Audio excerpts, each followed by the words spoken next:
नमस्कार मित्रांनो, तुम्हा सर्वांचं स्वागत आहे माझ्या नवीन ब्लॉगमध्ये। तर आज आपण जाणार आहोत शनी शिंगणापूर येथे। शनी शिंगणापूर हे महाराष्ट्र राज्यातील एक गाव आहे। अहिल्यादेवी नगर जिल्ह्यातील नेवासा तालुक्यात वसलेले हे गाव शनी ग्रहाशी संबंधित हिंदू देवतेच्या लोकप्रिय मंदिरासाठी ओळखले जाते। हे गाव अहिल्यादेवी नगर शहरापासून 35 किलोमीटर अंतरावर आहे। गावात कोणत्याही घराला दरवाजे नसतात, फक्त दाराच्या चौकटी असतात।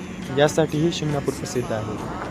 शनीच्या मंदिरात 5.5 फूट उंचीचा शिला खुल्या हवेच्या प्लॅटफॉर्मवर स्थापित केलेला आहे, जो शनिदेवाचे प्रतीक आहे।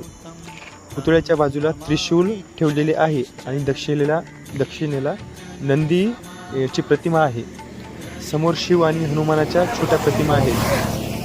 400 वर्षांच्या परंपरेनुसार महिलांना येथे गर्भगृहात जाण्यास बंदी आहे। चला, एवढं म्हणून थांबतो। मनापासून धन्यवाद माझा ब्लॉग बघितल्याबद्दल। Thank you so much. त्रयमाग्रजं छायामार्तण्डसम्भूतं तं नमामि शनैश्चरम्।